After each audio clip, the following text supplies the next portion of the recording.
YouTube, how everyone doing? I hope y'all have been doing well. Okay, I ran across this story which is disturbing. It's kind of messed up, which it was a while back. So, about what happened to this teenager, Riley Whitelaw. She was 17 years old. Her co-worker killed her. Now, I'm gonna go into that a little bit. Now, so this goes back a year ago when she complains to a store manager about him harassing her and having advances against her. You know, I guess, I don't know if it went farther than just harassing her. He probably was actually touching her. It's probably what made her inappropriate touching. Probably. I'm not sure. Don't say anything of it. But usually when a woman complains about a guy like that, it's usually when that. His name was Joshua Johnson. So basically, after her talking to the manager, she requested a work schedule so she wouldn't be around him. Now, that was a year ago. Now, here it is. He did what he did. And then after that, she asked for more time, you know? So I'm like, she asked for more time. Now, even though it been a year ago, shouldn't they still make sure that she wouldn't be on the same work schedule as that she was on? And also, did he know she was working already before she started working on that new schedule?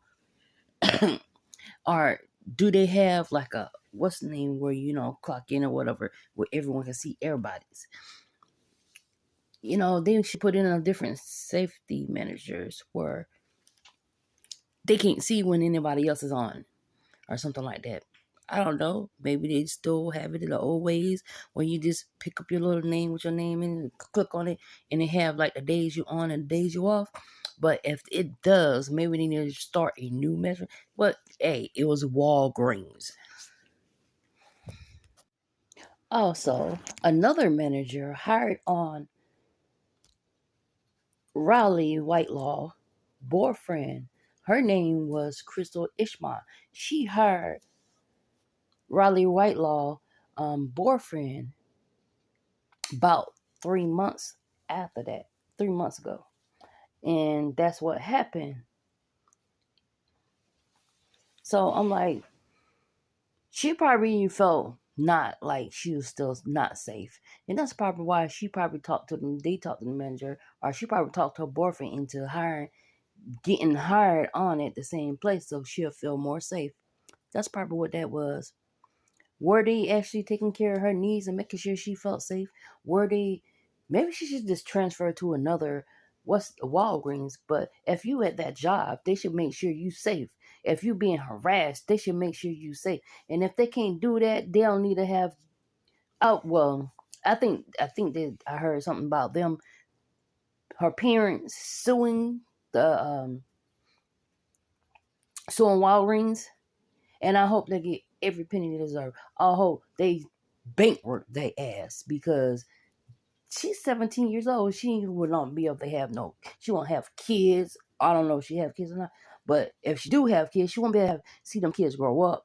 If she don't have kids, she will never be able to have kids. So the parents won't have grandchildren by her because I don't know if they have more kids. So they're not gonna see her get married. They're not gonna see a lot of grandkids. They're not gonna see. They're gonna miss out on a lot.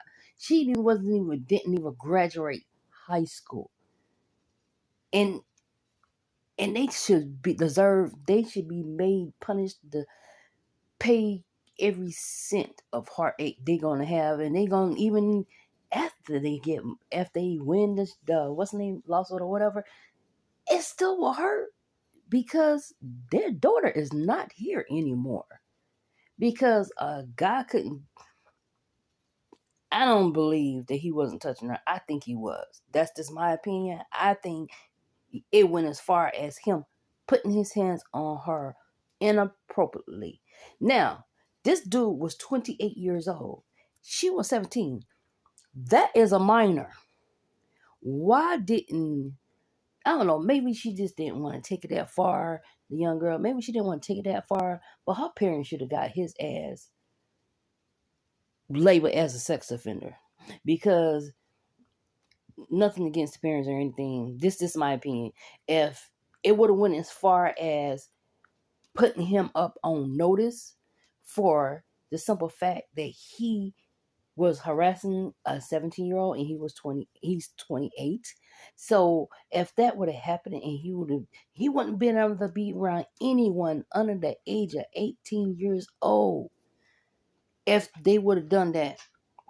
And it probably would have saved the daughter's life.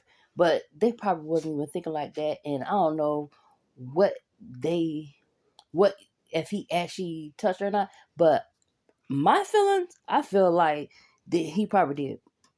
Yep, I feel like he did. That's why she reported him in the first place.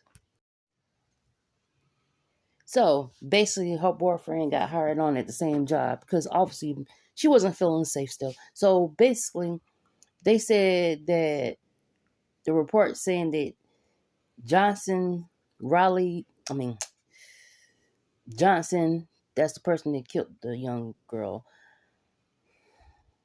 Damn, that's sad. Shit. So they said before he was starting to act jealous because her boyfriend was working there. So then they say that before he did what he did, he stacked boxes in front of the camera in the break room, and then he attacked her and killing the young girl. That's so messed up. But my thing is this. That proves that it wasn't safety measures set up to protect that young girl. I'm going to say it again. It wasn't but safety measures set up to protect that young girl. So that's just sad.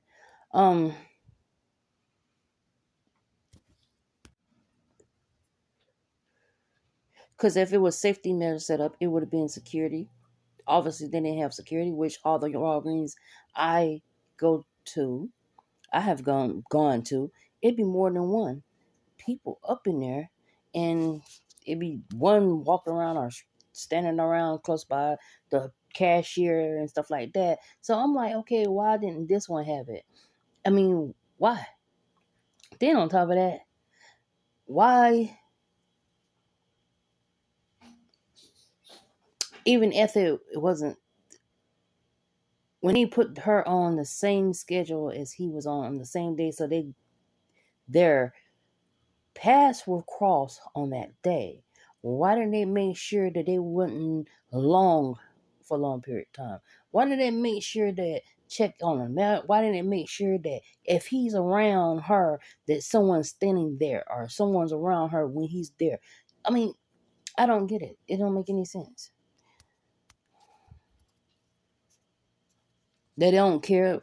Is it that they didn't care about the employees, or did they just forget? I'm sure that young girl reminded them.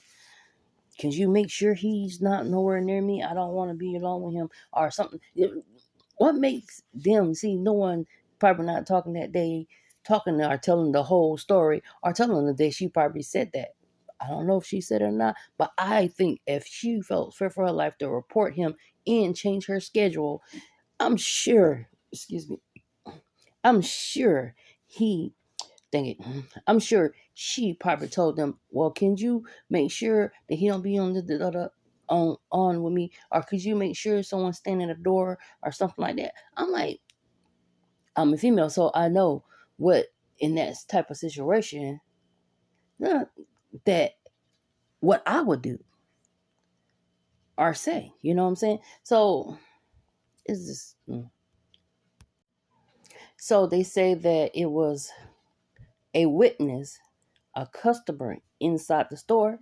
She said that it was a closed sign on the bathroom, like out of order or whatever, what they stick on there. And she said she heard stalls being slammed and a female screaming.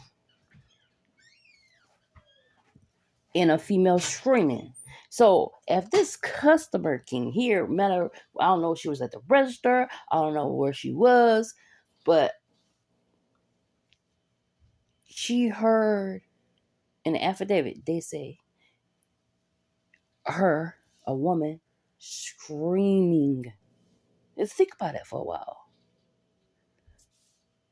She heard her screaming probably for like a while.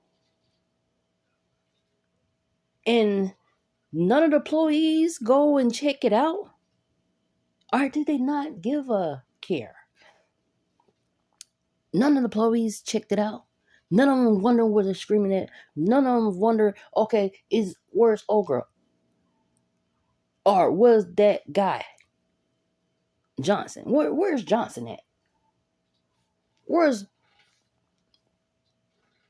old girl that Johnson was stalking? Where is she at?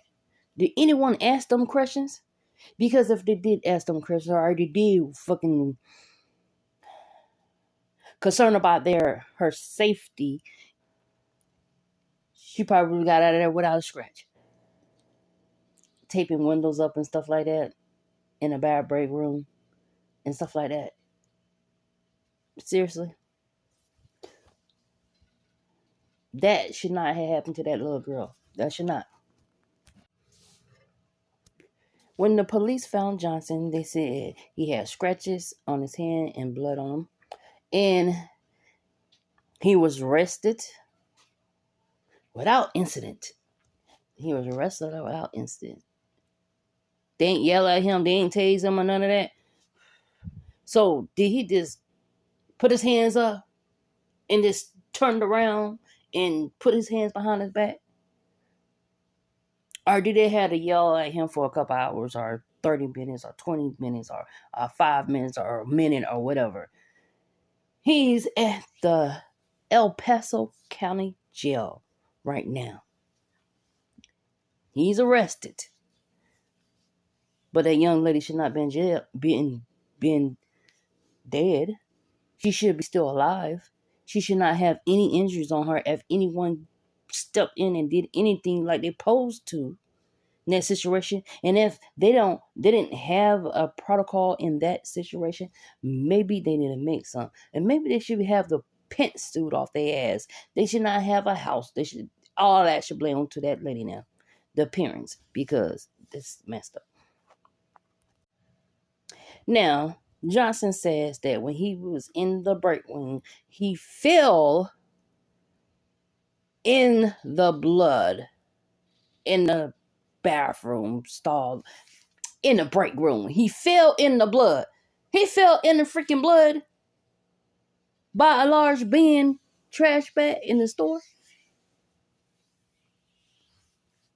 When the evidence bottle of bleach was found.